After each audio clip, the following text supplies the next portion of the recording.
Sudah ya?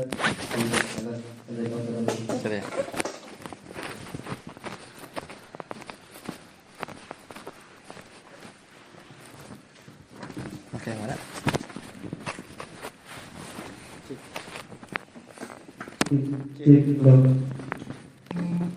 Ya. Ya, bismillah. Assalamualaikum warahmatullahi wabarakatuh.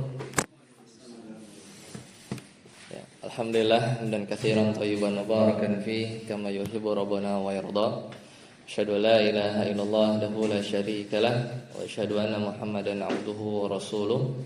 Allahumma shalli ala Muhammad wa ala ali Muhammad. Alhamdulillahilladzi bi ni'matihi tatimmu shalihat.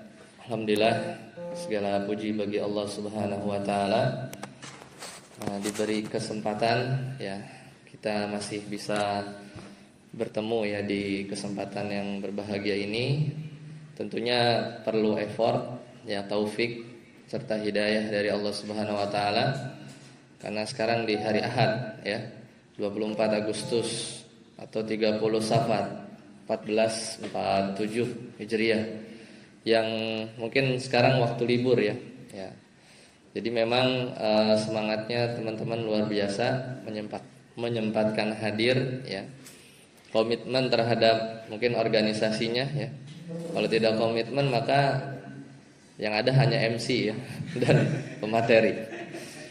Ya, seperti itu. Dan ini biasa ya dalam organisasi apapun ya. Dulu mungkin ya banyak lah nanti yang bisa kita share. Nah, alhamdulillah kita bersyukur kepada Allah Subhanahu wa taala. Sama-sama kita menggunakan momen yang singkat ini untuk saling nasihat menasehati, dan juga kembali kita mengingatkan kata Allah Subhanahu wa taala, "Wa tazawwadu fa inna khairaz zadi taqwa." Jadi tidak ada atau berbekalah kalian, karena sesungguhnya sebaik-baik bekal itu adalah ketakwaan. Ya, takwa, ittaqillaha haitsuma kunta. Bertakwalah kalian di mana saja kalian berada. Ini maknanya tempat dan juga bisa maknanya waktu. Jadi tempat ya entah di kampus, bukan cuma bertakwa di masjid, bukan juga bertakwa saat kajian ya, saat bertemu dengan rekan-rekan yang ya mungkin kecil lah, berpeluang untuk bermaksiat. Kemudian juga bertakwa dari zaman. Maksudnya di zaman teman-teman tadi sih saya kenalan rata-rata mahasiswa. Mungkin di sini ada alumni juga atau ada para pembina, maka bertakwa juga di zaman yang mungkin berbeda, yaitu di masa kita ya saat ini sedang pemuda ya. Karena pemuda definisinya secara syar'i minimal yang dipegang itu adalah tidak lewat dari 40 tahun.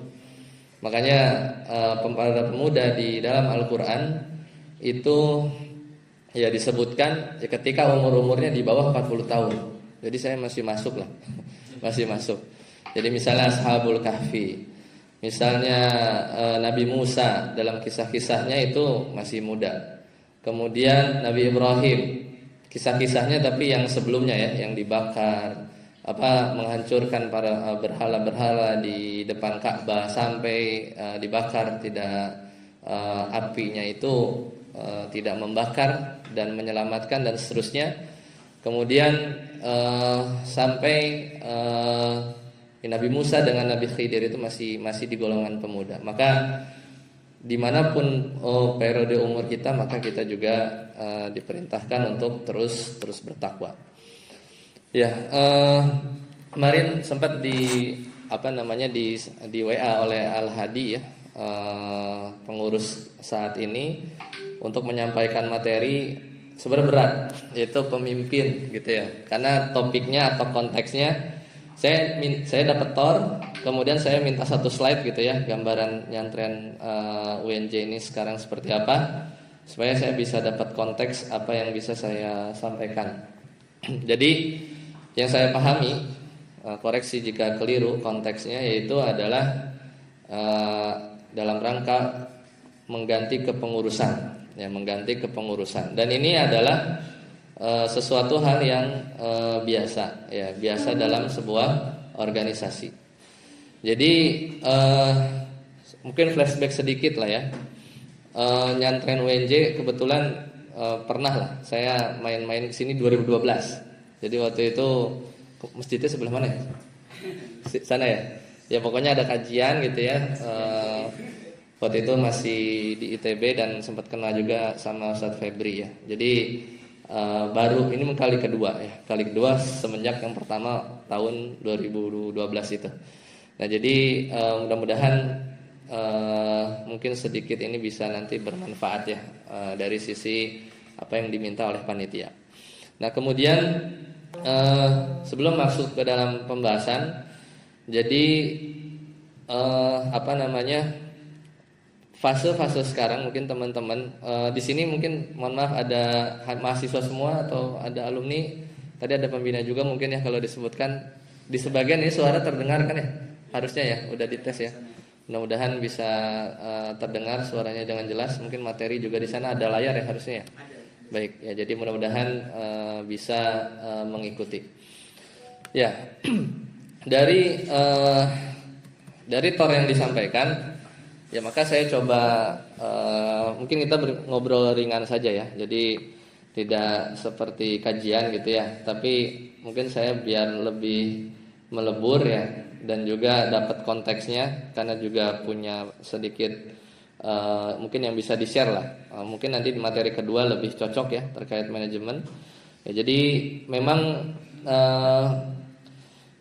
ketika teman-teman masih kuliah seperti sekarang, itu adalah waktu yang sangat tepat lah untuk memperbanyak ilmu, baik ilmu dunia ya dan juga ilmu agama.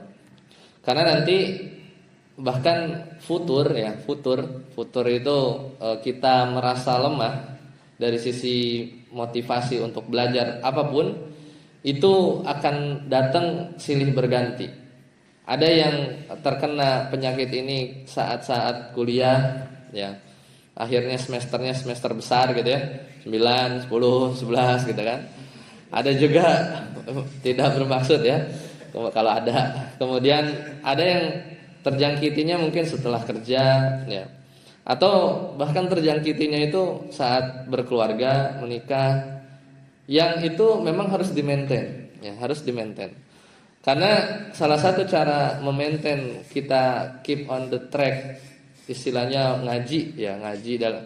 Mungkin kita agak beda generasi ya. Dulu itu pokoknya semenjak Covid itu ada shifting kalau saya lihat dari sisi ngaji itulah. Karena secara klasikal yang namanya kita belajar apapun itu ilmu, kita duduk di hadapan guru gitu ya.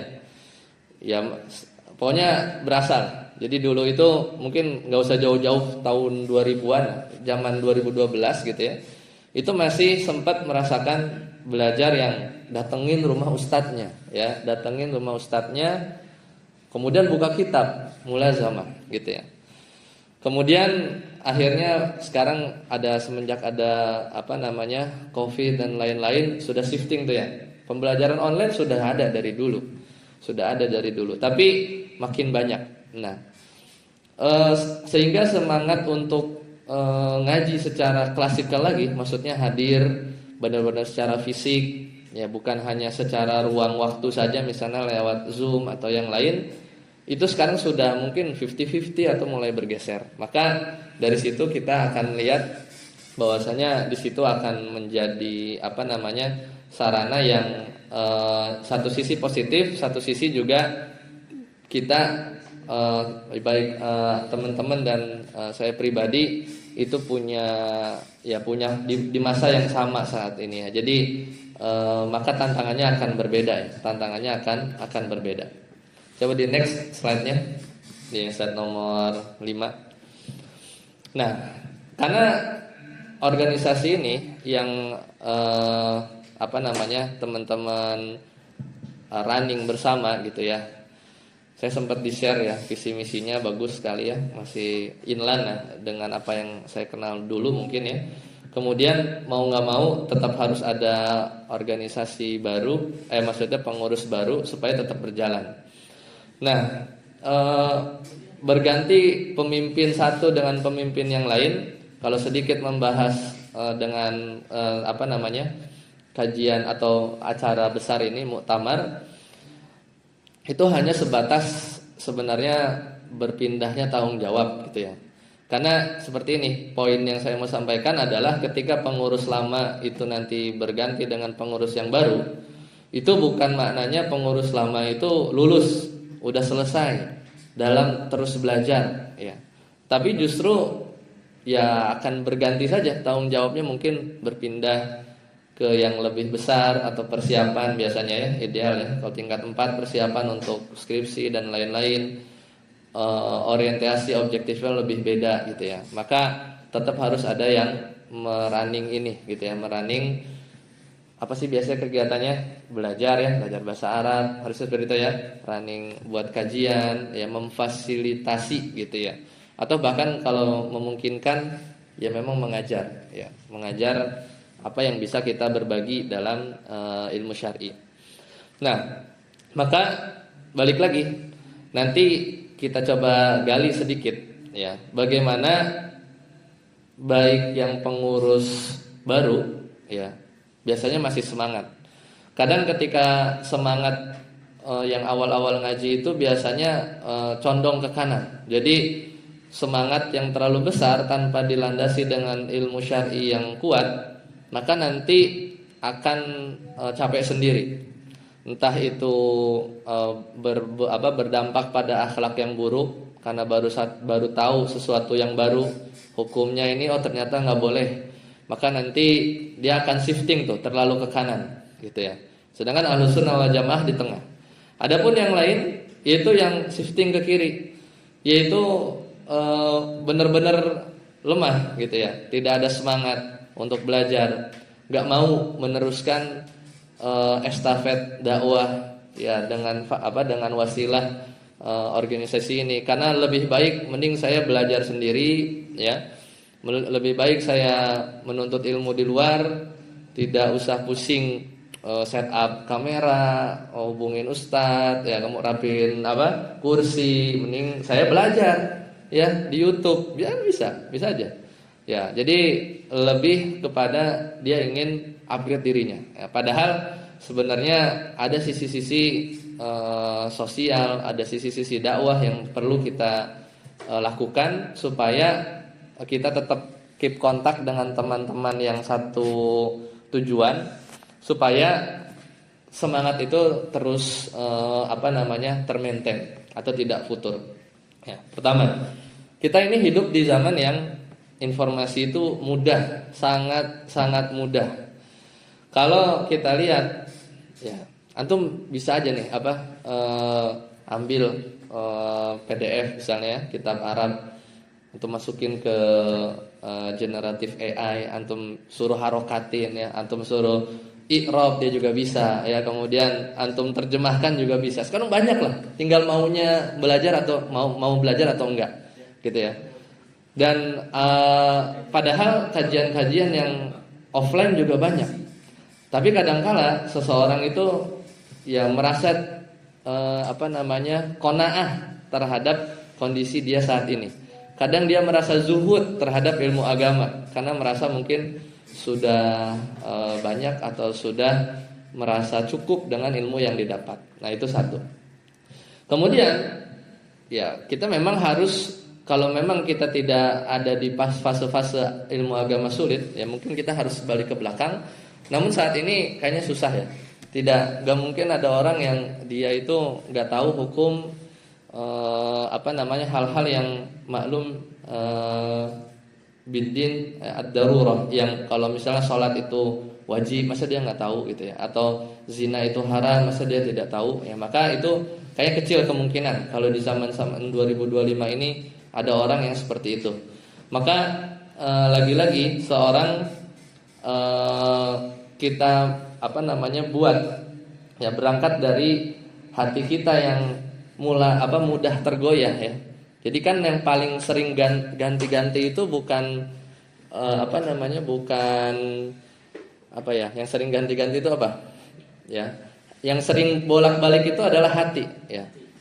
yang paling susah dipegang itu adalah niat. Kadang berangkat dari sini niatnya bagus, kemudian setelah sampai sini mungkin terganggu niatnya, itu juga sangat bisa terganti. Makanya kata para ulama, hal yang paling susah untuk dikendalikan itu adalah niat, ya, adalah niat. Jadi hal tersebut yang perlu kita maintain, dan dari hati itulah muncul semangat, ya, dari kemauan pribadi. Dan juga ketika berkumpul seperti ini muncul juga hal-hal yang sifatnya ya faktor-faktor eksternal. Kita tetap berada pada satu lingkungan yang suportif. Nah, kemudian ketika kita mahasiswa itu adalah waktu-waktu yang paling banyak, karena setan itu terus membisiki kita untuk terus menunda amal-amal kebaikan. Baik itu menunda, udah nggak usah belajar, nanti aja, atau nggak usah ngaji, nanti aja kalau sudah liburan semester, gitu ya. Kemudian liburan semester selesai, masuk semester 1, masuk semester selanjutnya juga nggak ngaji. Ya udah nanti aja ngajinya kalau sudah lulus. Udah lulus nyari kerja. Nanti aja dah kalau, ya terus nanti. Dan itu memang satu step yang dilakukan oleh syaitan untuk memberikan kepada kita tipu daya untuk menunda-nunda amal kebaikan. Padahal sekarang itu adalah di zaman fitnah lah, zaman fitnah yang menyambar-nyambar, banyak yang kita harus pelajari.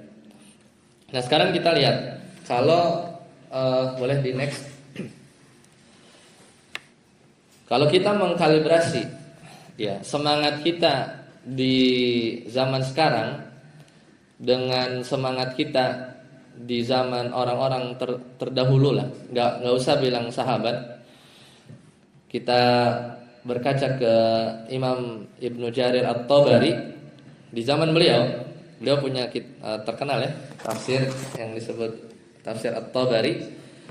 Beliau pernah berkata kepada muridnya, ya, di zaman itu, apakah kalian siap untuk menulis sejarah?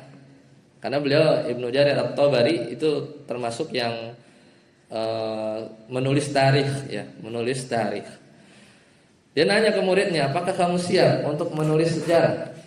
Maka murid-muridnya bertanya, berapa lembar? Kam safhah, berapa lembar? Ibnu Jarir menjawab, 30.000 lembar. Bukan 30 lembar, 30.000 lembar. Maka mereka berkata, murid-muridnya, ini adalah sesuatu yang sulit, ya, yang dimana nulis 30.000 lembar itu menghabiskan umur. Maka kata Ibnu Jarir At-Tabari, la haula wala quwata illa billah, semangat sudah padam, ya. Jadi dulu orang dibilang semangat udah padam itu kalau diminta nulis 30.000 lembar nggak mau, berat, itu baru semangat sudah mati. Sekarang jangankan nulis, ya, bikin status, mungkin artikel, ya, berapa word, ya, berapa kata juga mungkin berat, ya, berat. Atau membaca buku beberapa lembar juga berat. Jadi memang benar-benar jauh, ya. Tidak usah kita lihat di zaman-zaman para sahabat, maka semangat kita ini banyak yang terlalu rendah lah, terlalu rendah kalau dibandingkan oleh orang-orang soleh di zaman dulu, ya. Nah, maka dari sini kita bisa melihat dan juga belajar, ya, supaya kita terus semangat dalam ngaji, ya, baik yang pengurus lama, pengurus baru, karena masalah kepemimpinan itu adalah sesuatu yang Allah berikan kepada yang Allah kehendaki lah, ya, entah bagaimana caranya, aklamasi atau yang lain, tapi pada akhirnya untuk mensupport visi dari misi lembaga atau organisasi yang sedang dirunning. Tapi pahalanya ya tergantung masyaqqah yang dilakukan oleh masing-masing anggota. Yang makin banyak effortnya, maka Allah ganjar dengan ganjaran yang sesuai, ya. Dan ini bukan hadis, ya, ini bukan hadis. Al jaza'u min jinsil amal. Itu ya lahir dalam kaidah yang secara logik masuk ya, al jaza min jinsil amal. Balasannya tergantung dari amalan. Bahkan hukuman-hukuman di akhirat itu banyak yang memang setimpal lah mungkin dengan apa yang dia lakukan dia ketika di dunia. Nah, seperti itu. Jadi kita perlu melihat ya, kita coba jabarkan di sini beberapa kiat agar baik yang nanti akan pegang organisasi ini terus berjalan ya, kita kembalikan mungkin lebih baik dari kepengurusan selanjutnya. Kemudian bagi yang sudah itu bukan lulus ya. Karena lulus ya di mana di sini kalau wisuda tuh nyebutnya apa ya? Di suda ya. Kalau bahasanya tuh kalau di ITB tuh ada 2 lulus ya. Kalau di ITB itu ada lulus lewat sabuga. Kalau sabuga tuh kayak aula buat wisuda. Ada yang lulus lewat rektorat alias DO. Lewat rektorat ya. Jadi di sini balik lagi tadi, ketika pengurus berganti maka itu bukan lulus udahan belajarnya, udah enggak, tapi justru malah ya terus belajar. Karena benar fenomena ketika ini saya pernah jadi pengurus dulu dan pernah begini juga deliver estafet, kemudian udah sibuk kan tuh TA lalala dan lain-lain gitu kan, kemudian adalah satu yang mungkin berkurang, mungkin tadi kajiannya ikut 2 jadi 1 gitu ya. Karena mengkompensat ceritanya sibuk di lab atau apa gitu lah gitu. Nah, itu sebenarnya mestinya nggak seperti itu. Karena stagnan ya, kita berusaha tetap keep motivated ya. Kita tetap termotivasi untuk terus seperti biasanya kita menuntut ilmu ya, karena menuntut ilmu itu tidak berhenti pada kepengurusan yang berhenti atau berganti ya, sudah estafet. Itu ya poinnya. Nah, kemudian nanti kita jabarkan supaya kita tetap terus semangat. Makanya tadi di judulnya apinya ada 3 ya. Api pertama itu membaranya itu ketika nanti pengurus yang baru, ya kan, judulnya apinya ada 3. Yang kedua itu sebenarnya ya semangat untuk pengurus-pengurus lama. Ya. Satu lagi, mungkin di sini ada alumni, itu juga sama. Karena kalau udah lulus, itu yang paling berat. Kalau pengalaman saya itu yang paling berat itu adalah terhadap tadi keep motivated untuk belajar itu ketika lulus. Karena ketika lulus itu udah tuh, apalagi mungkin kita scroll nyari kerja susah apa ya, negeri sedang begini lah, wah pusing dah tuh. Habis itu udah masuk kerja ternyata tidak seluang dulu. Nah, biasalah penyesalan datang belakangan. Makanya membara yang ketiga itu adalah tetap membara belajar juga, semangat meskipun udah jadi alumni ya, jadi alumni. Karena ini tetap sama. Karena tidak melihat siapapun itu ya, dan tidak ada kata terlambat seperti itu. Baik. Nah, di sini tadi udah ya. Next lagi. Oke. Kiat pertama. Nah, ini mungkin ada irisan dengan subtema yang ada di Thor. Jadi, jiwa manusia itu memang diciptakan untuk cepat berubah-ubah. Makanya kita minta doa apa? Ya muqallibal qulub. Ya.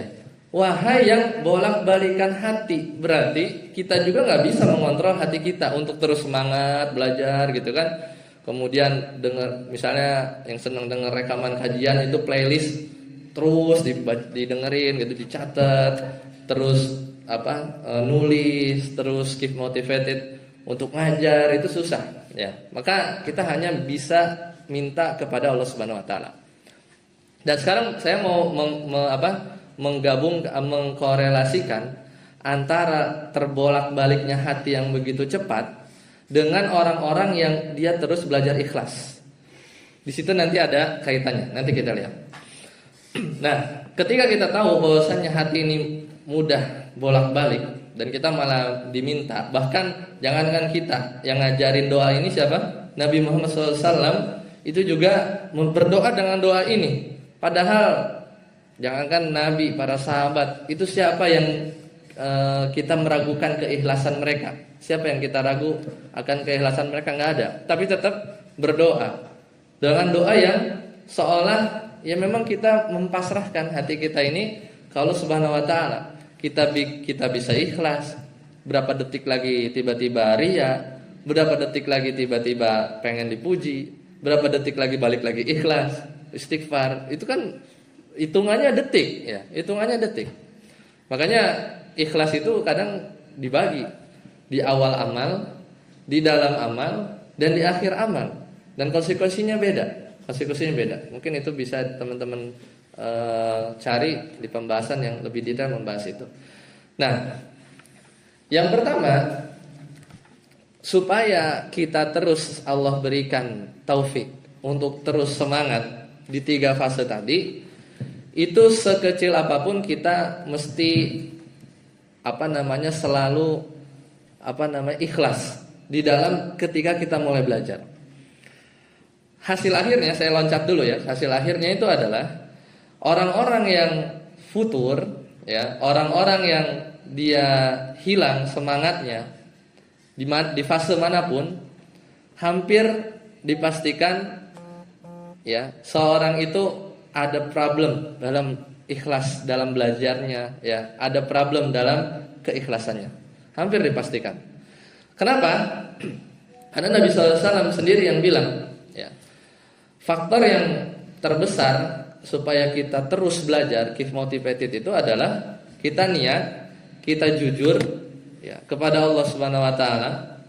Ya, kemudian kita serius ya, karena yang menciptakan hati ini adalah Allah Subhanahu wa taala, dan Allah sendiri yang memerintahkan kita untuk ikhlas. Kita hafal ya. Wa ma umiru illa liya'budullaha mukhlishina lahuddin. Kemudian Rasulullah SAW diriwayatkan oleh Abu Hurairah radhiyallahu taala anhu bahwasanya Nabi SAW pernah bersabda, man ta'allama ilman ya, siapa yang dia belajar mimma yubtagha bihi wajhallah, kemudian ilmu yang dia pelajari itu untuk mendapatkan ridha Allah, namun dia tidak belajar ya, la yata'allamuhu illa liyusiba bihi aradan minad dunya, namun dia belajar untuk mendapatkan kenikmatan dunia, lam yajid arfal jannah yaumal qiyamah ya. Itu hadis Abu Hurairah. Kemudian dari Jabir bin Abdullah, la tata'allamul ilma litubahu bihil ulama. Janganlah kamu belajar untuk bermegah-megah dengan ulama, autumaru bihis sufaha, atau belajar buat ngibulin orang bodoh ya, minterin orang bodoh. Wala litajtawi ya, wala litajtawi bihi al-majalis, dan juga belajar untuk menyombongkan diri di majlis biar ya disebutlah sebagai alim. Faman fa'ala dzalika, maka siapa orang yang melakukan hal tersebut, fannaro, maka ya neraka. Hadis ini diriwayatkan oleh Imam Hakim, disahihkan oleh Albani. Sebelumnya juga hadis diriwayatkan oleh Imam Ahmad. Nah, para ulama salaf itu memang menganjurkan untuk diri kita ini untuk ikhlas dalam beramal. Dalam beramal di sini banyak, amal itu banyak ya, berdakwah, belajar, ya kemudian bahkan amalan yang hati ya, yang bisa cuman kita tahu ya, khosyah, takut, tawakal, khauf ya. Itu semua adalah amal.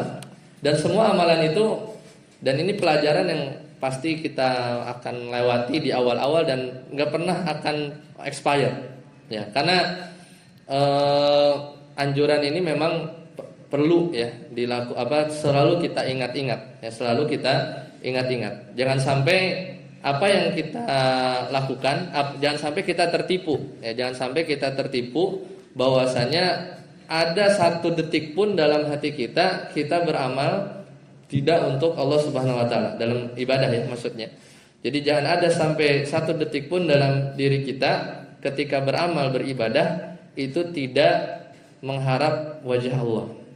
Karena bagaimana mungkin ketika kita katakanlah sedekah. Seorang bersedekah ya, kasihlah dia 100.000 ke fakir miskin.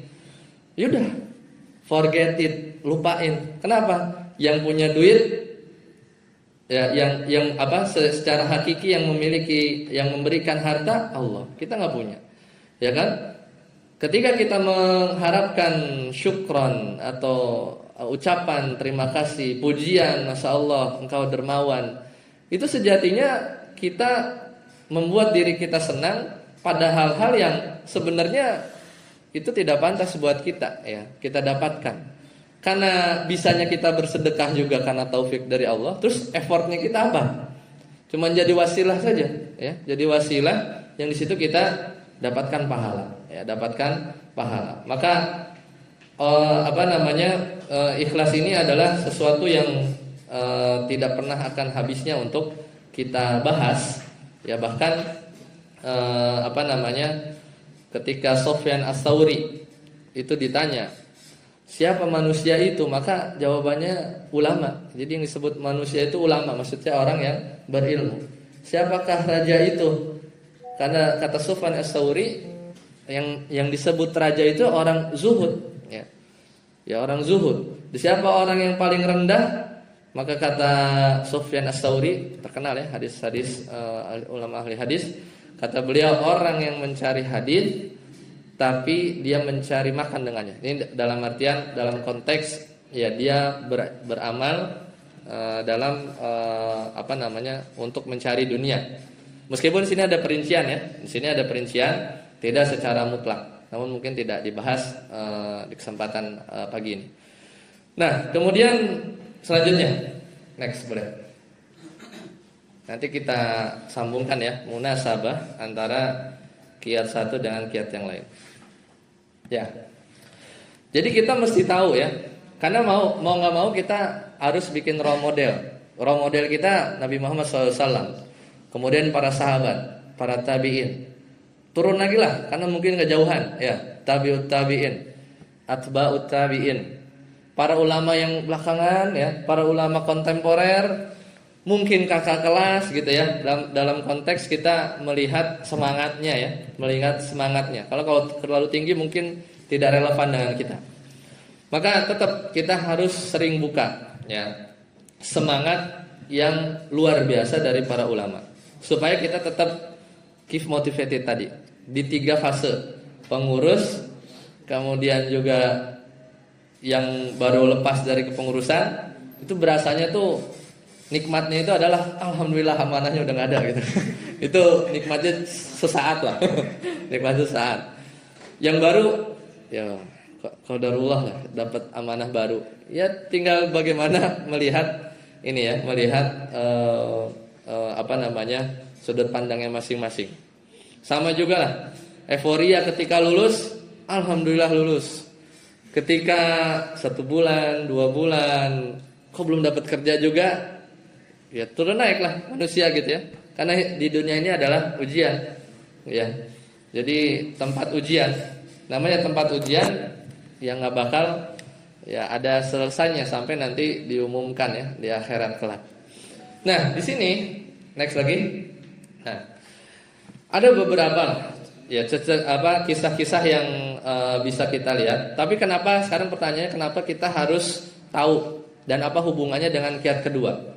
Pertama, saya mungkin kutip perkataannya Imam Abu Hanifah An-Nu'man.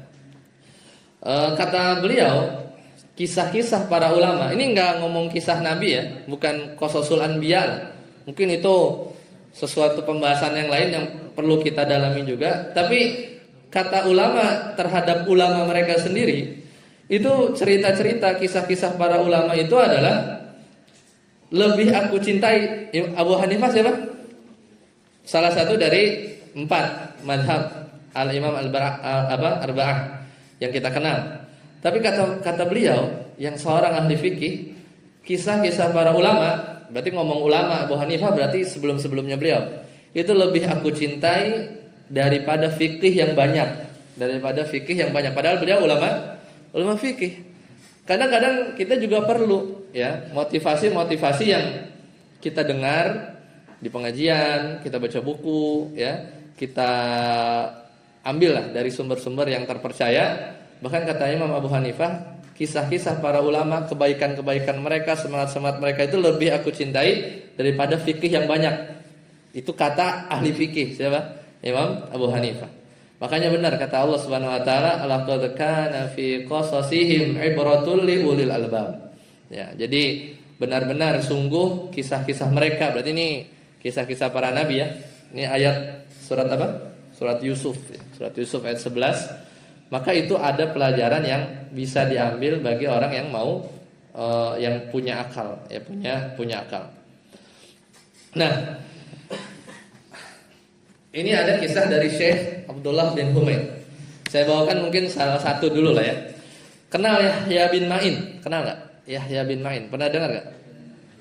Yahya bin Ma'in, ulama ahli hadis. Ya. Ketika beliau, tapi ini agak contohnya contoh ekstrim lah.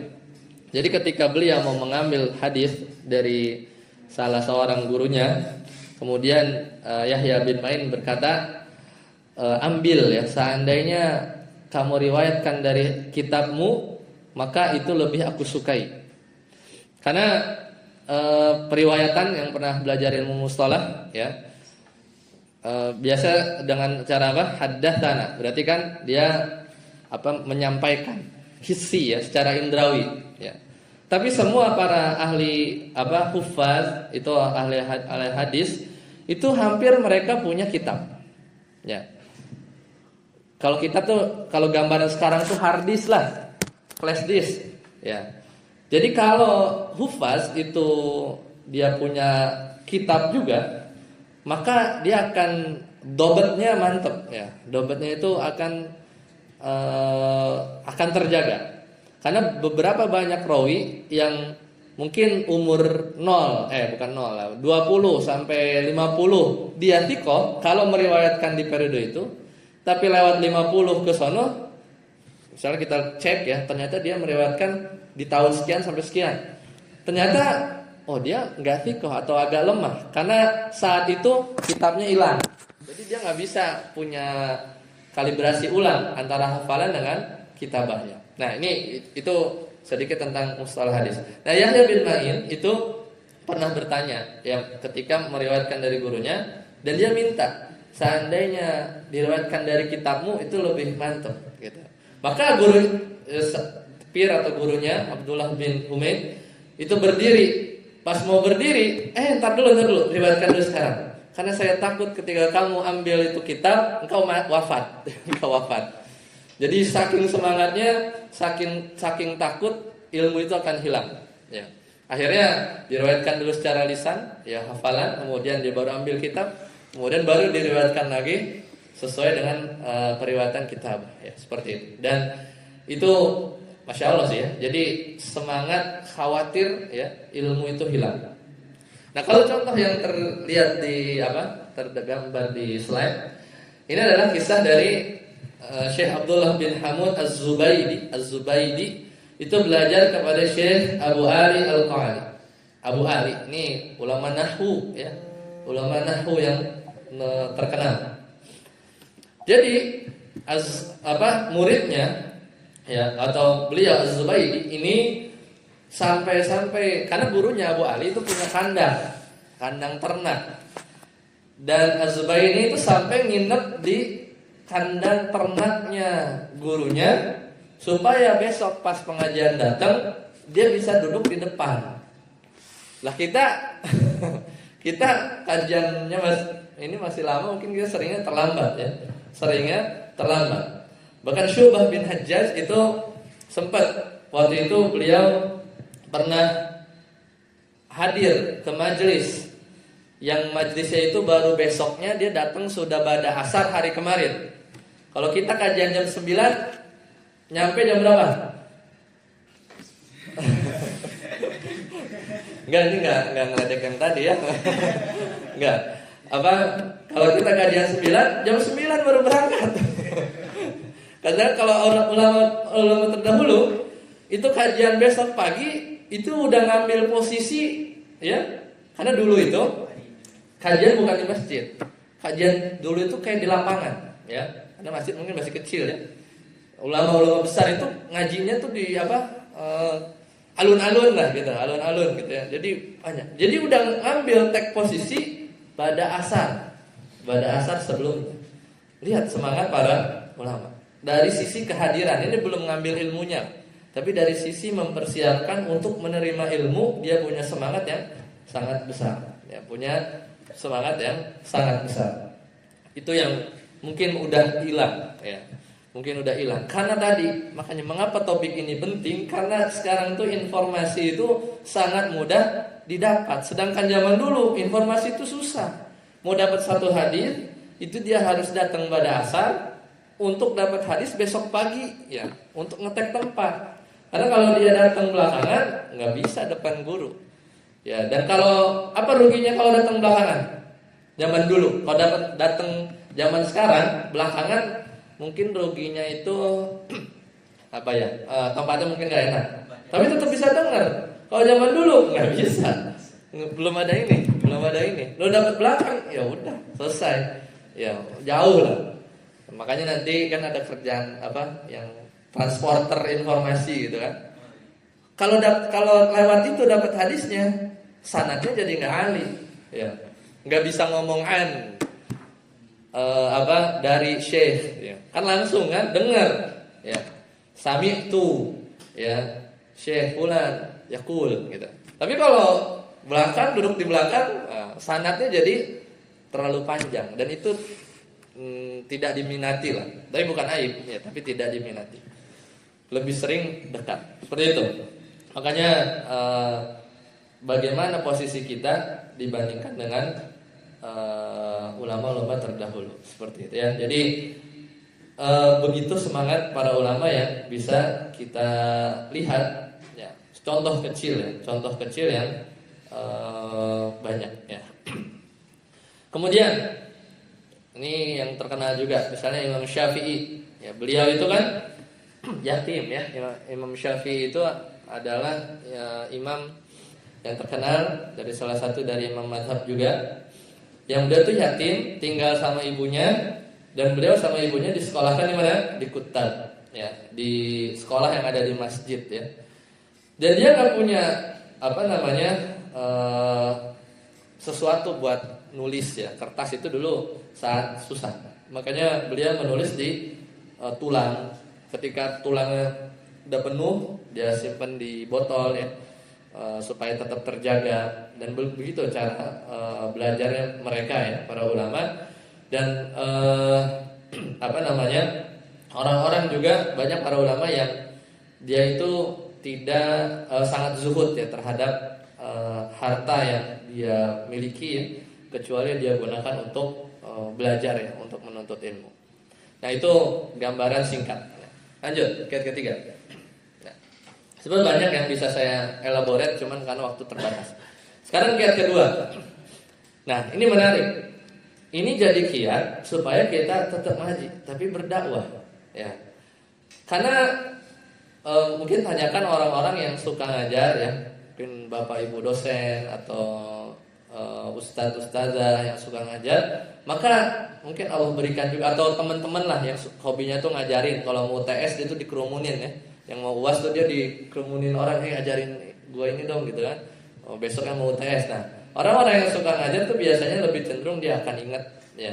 Dia akan mungkin udah ini, ya, sunatullah, dia tuh mungkin dimudahkan gitu, ya. Meskipun tidak sesekali juga kadang yang diajarin nilai lebih bagus daripada dia.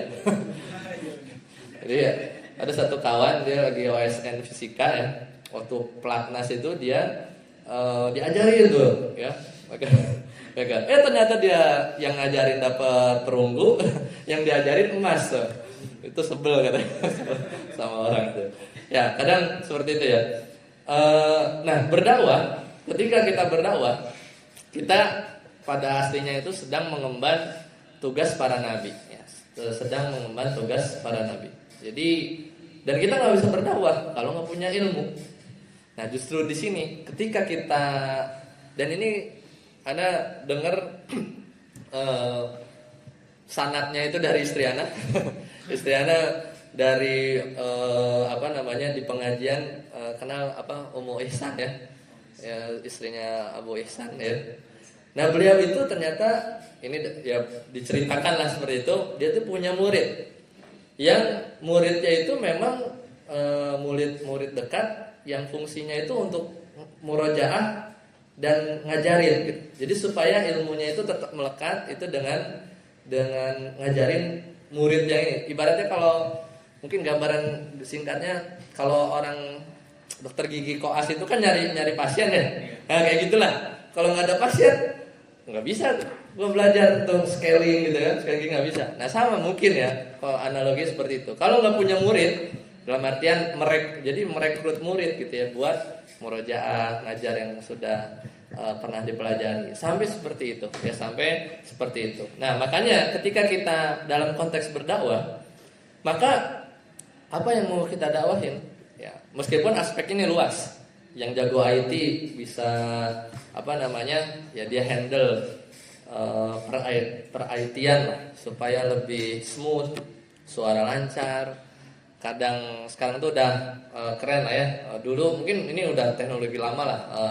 Kalau live streaming di YouTube itu kan enak kalau ada PDF kitabnya di samping gitu kan. Dulu itu sesuatu yang wah, cuma sekarang udah biasa itu kan. Nah kayak gitu-gitu, terus orang rekaman tersedia, bahkan sekarang bisa audio to text ya buat murojaah. Wah pokoknya canggih lah zaman sekarang, nggak kayak 2012 ya. 2012 masih jadul ya. Nah kemudian yang bisa ngajar, maka dia akan mencari ilmu ya, dia terus belajar, karena pada akhirnya orang yang berdakwah nggak bisa berdakwah kecuali dia harus menggali ilmunya.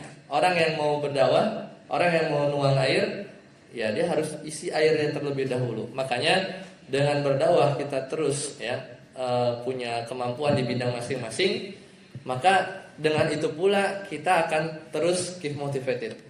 Karena seorang dai harus punya ilmu syar'i, ya dia harus punya persiapan. Yang ngajar dia harus merojaah dulu. Ya, dia yang jago IT ya dia harus prepare dulu ya kan. Zoom-nya di di subscribe ya. Jangan sampai masuk penuh gitu kan, karena limit gitu ya. Baru ngaji 40 menit mati, sekarang udah enggak ya zaman sekarang. Kan Zoom 40 menit udah habis gitu kan. Lagi nerangin ya ternyata limit time kan. Nah, kayak gitu-gitu kan itu bagian dari berdakwah juga, menjadi wasilah. Maka dakwah ini luas ya, dakwah luas. Bukan hanya guru yang nyiapin pelajaran dia harus belajar kemudian ngajarin lagi, tapi sisi-sisi yang mensupport itu termasuk dari bagian dakwah itu sendiri. Nah, ketika kita mengambil peran tersebut, maka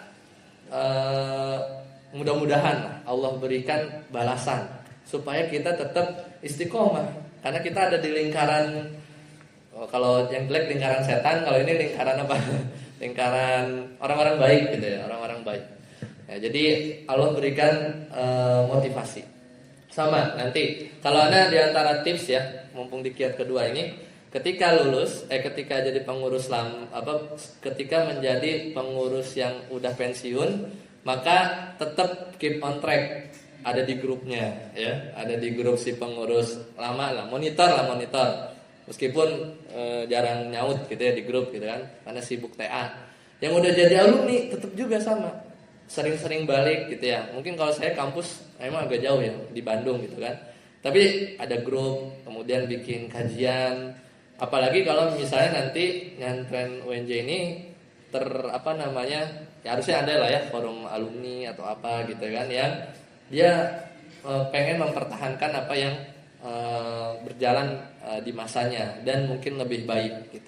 Atau ada hal-hal yang waktu dia di kepengurusan misalnya Al-Hadi ada yang masih outstanding, maka dikerjain lah di kepengurusan yang baru gitu kan. Itu kan gimana pengurus baru tahu bahwa mungkin tadinya pengen bikin tablik akbar gitu ya, belum kesampaian, ya sudahlah di bridging ya, di jembatani proker yang nggak dilakukan kemudian bisa dieksekusi dan seterusnya. Nah, jadi tetap ambil alih untuk berdakwah, karena dengan itu yakinlah kalau udah di lingkaran yang suka handle ya, Tapi jangan jadi IO mutlak ya. Tapi kita yang belajar juga ya, mendapat faedah juga. Mungkin sebagai tugasnya LO ketemu Ustadz, minimal dia punya nomornya Ustadz kan. Ya kalau ntar dia nikah minta khutbah nikah gitu kan. Nah, sekecil itu network yang didapatkan gitu ya. Tapi itu banyak loh kejadiannya. Dan ya ketika dia save dia tahu ada kajian ini. Jadi tidak ada ruginya ketika kita nyemplung di organisasi yang berkecimpung dalam dakwah. Lanjut. 4. Nah, ketika kita nggak sadar dan kita kita melihat atau mungkin tertipu dengan realita yang semu, bahwasanya dunia ini aman-aman saja dalam artian terhadap agama kita, maka kita akan terus santai-santai, nggak mau belajar, nggak merasa atau agama yang udah kita pelajarin atau lahir Islam sejak lahir itu udah cukup. Padahal Nabi SAW udah wanti-wanti dari jauh-jauh hari bahwasanya di zaman Nabi setelah itu kelak ya akan ada timbul fitnah yang banyak gitu ya. Kita tidak berbicara masalah yang besar-besar, mungkin tadi khalifah pindah jadi dinasti, jadi raja yang zalim, itu mungkin terlalu makro. Mungkin yang mikro itu pada hal-hal yang terbukti di zaman saat ini. Hadis Nabi SAW, ketika seorang itu di pagi hari masih beriman, wa yumsi kafiran, sore-sore udah kufur. Itu banyak dan itu terjadi. Pagi-pagi masih beriman di pelosok sana, sore-sore dikasih bantuan 1 kotak mie ya, itu di desa-desa yang di sana dimasuki misionaris untuk pemurtadan, sorenya wa yumsi kafiran. Jadi fitnah itu sudah besar. Kemudian fitnah yang gak ada habis-habisnya buat teman-teman laki-laki itu adalah fitnah wanita. Kemudian harta, ya. Mungkin sekarang belum terasa, nanti akan terasa. Maka ketika kita sadar bahwasanya fitnah di akhir zaman, sekarang itu udah masuk akhir zaman. Nabi muncul, Nabi Muhammad SAW, khataman nabiyyin, itu udah jadi tanda akhir zaman. Maka kalau kita sadar di akhir zaman ini banyak fitnah, dan tidaklah fitnah ini kita bereskan dengan ilmu, maka kita akan merasa butuh untuk terus belajar. Tidak ada hari ketika tanpa belajar. Seperti itu. Jadi di sini kita lihat Nabi SAW, ini satu hadis ya. Kata Nabi SAW, inna baina yaday sa'ati fitana kaqat'il lail al-mudlim. Sesungguhnya ketika menjelang hari kiamat itu muncul fitnah bagaikan sepenggal malam. Yusbihu rajulu fiha mu'minan wa yumsi kafiran. Pagi hari seorang itu masih beriman, sore hari dia sudah kufur. Wa yumsi mu'minan wa yusbihu kafiran. Jadi ketika fitnah terjadi, maka seorang yang berakal itu akan merasa bingung, nggak tahu mau kemana. Ada contoh yang lagi ngetren nggak ya? Mungkin munculnya mungkin agak belakang lah, cryptocurrency ya kan, yang baru-baru kan bingung tuh antara halal atau haram.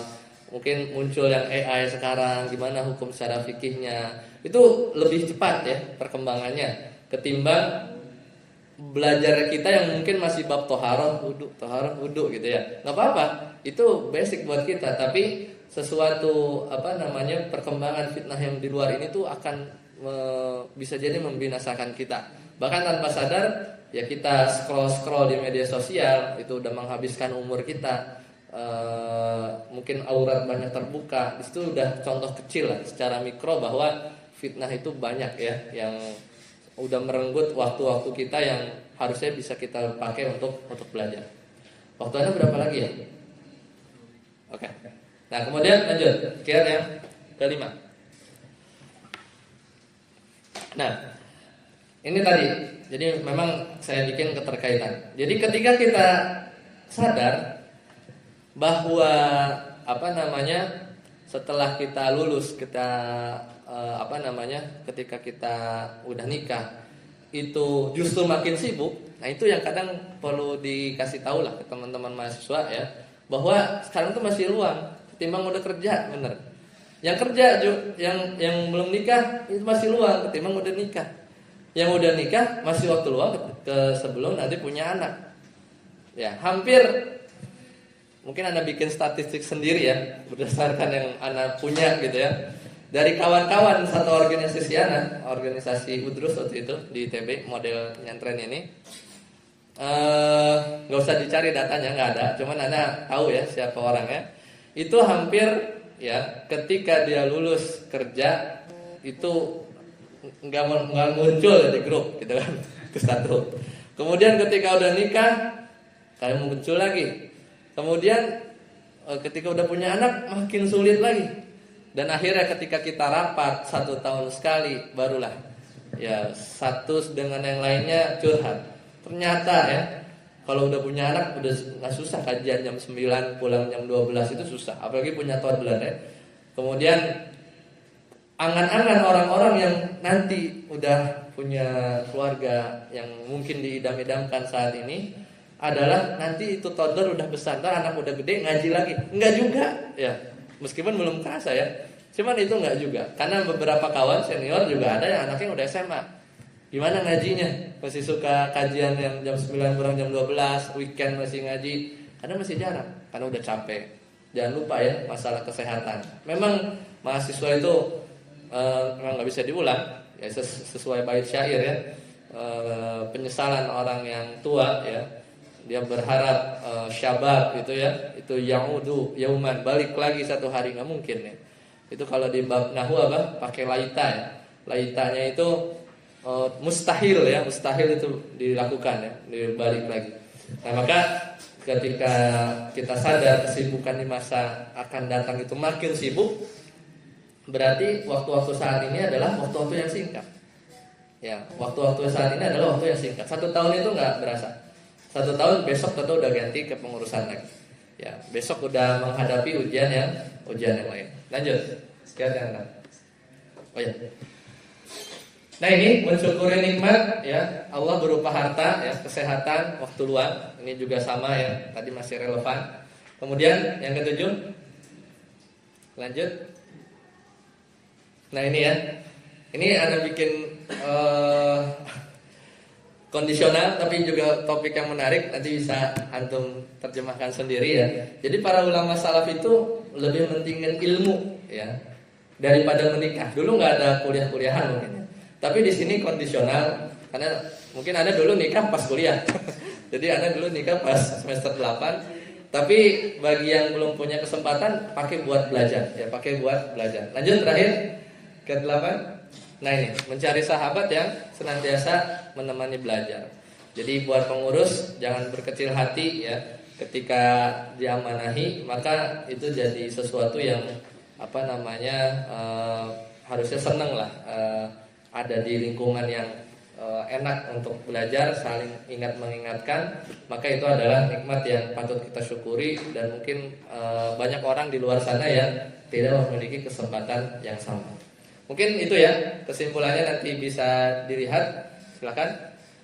Jadi tetap semangat ya untuk belajar ilmu syar'i ya, baik ketika di fase-fase yang saat ini atau nanti ketika sudah tidak jadi pengurus atau alumni, dan juga tadi ya harus ikhlas. Kemudian jangan sampai kita hilang ya, tidak belajar lagi. Karena belajar kewajiban kita sampai akhir hayat. Dan mudah-mudahan yang sedikit ini bisa bermanfaat buat rekan-rekan semua. Saya akhiri, fastabiqul khairat. Assalamualaikum warahmatullahi wabarakatuh. 59 menit ya. 59 menit 3 detik. Itu